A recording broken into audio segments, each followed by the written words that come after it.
Well, I'm entering a contest today, a contest that I know I can't win, but I'm doing it anyway. So this is a shout out to Steve in the States, and his channel is All the World's a Stage, and Steve has put out a competition to win a $50 Amazon gift card,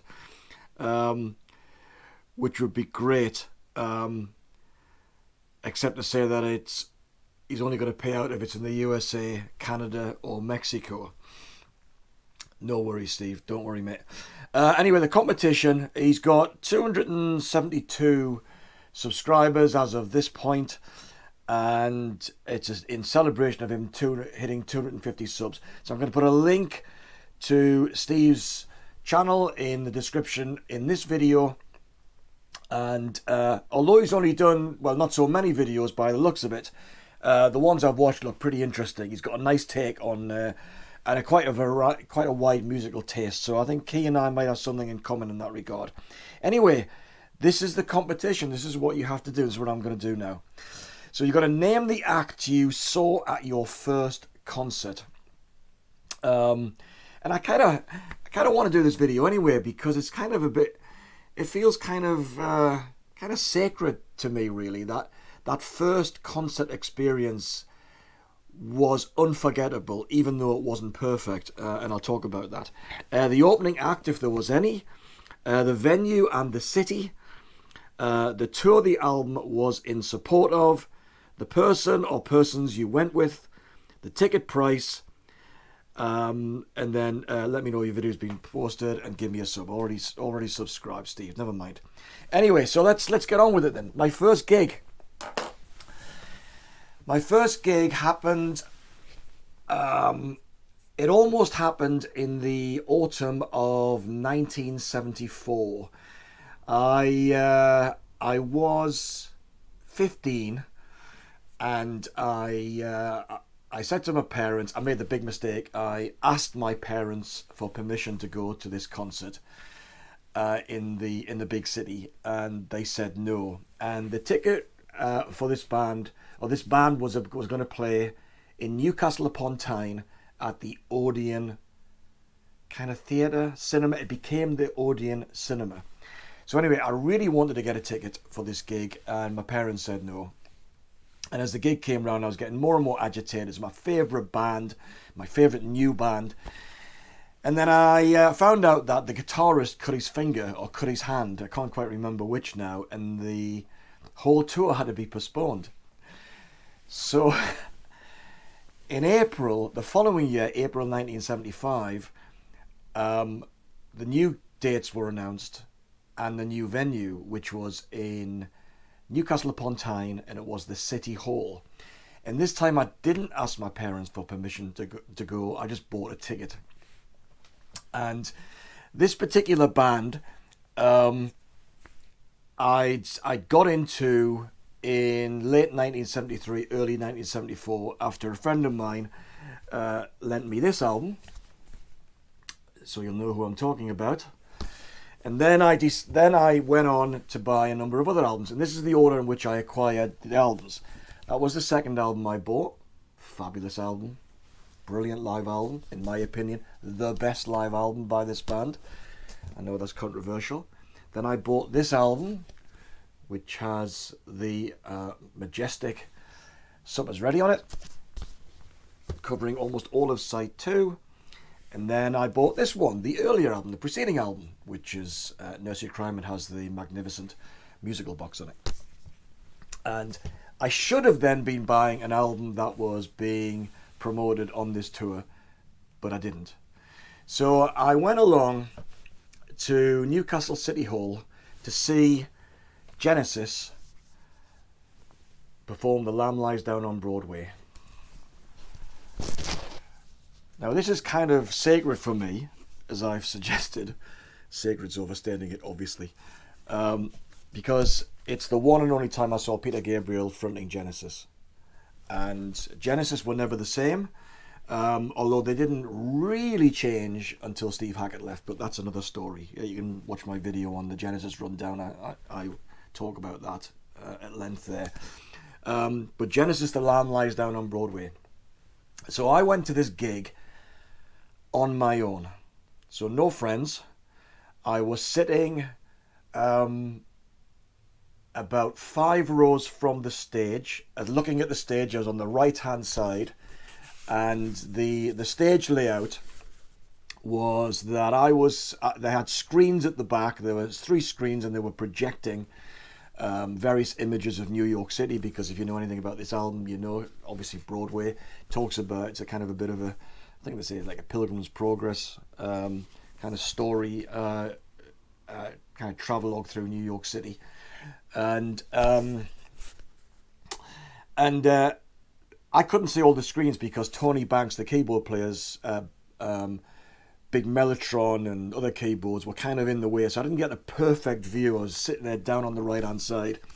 But anyway, I went there, and first gig, never been taken to a gig or the theatre by my parents at any stage. So this was the first time I was in a theatre, the City Hall, and I'm sitting there, and the City Hall holds about 2,000 people.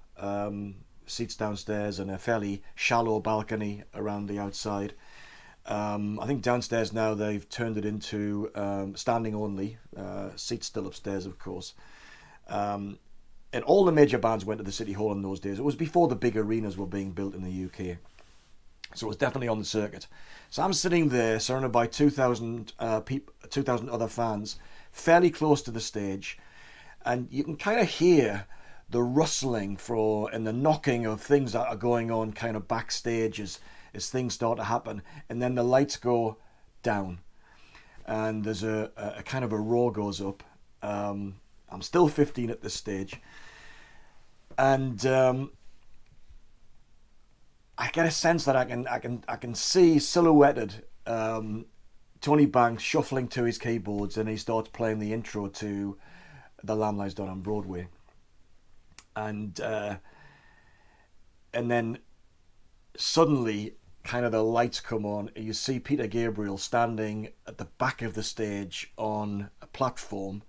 There are 2 platforms, one at either side of the stage, right at the very back, and he's singing with Phil Collins on backing vocals and Mike Rutherford, I think, as well, singing The Lamb Lies Down on Broadway. And then there's kind of a flash, and then the next thing you know, he's stage front center, rocking back and forward like Mick Jagger.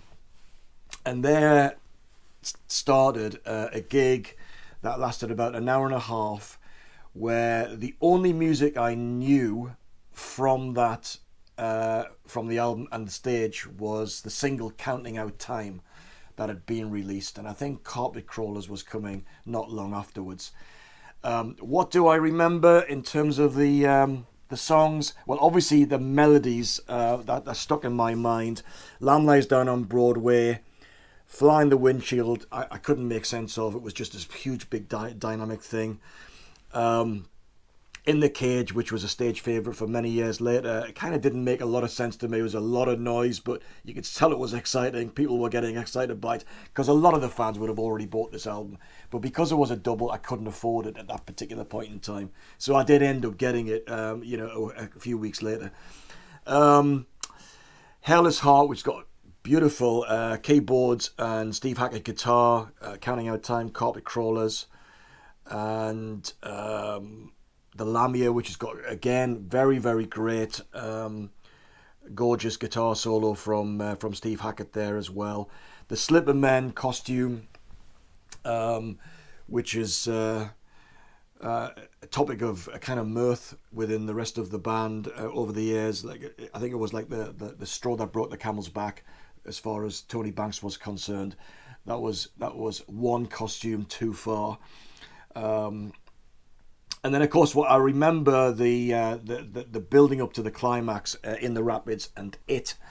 And one of the great things about It was that at the very end they had the strobe lights going on just at the very beginning of the song, where the synthesizers rising, and they had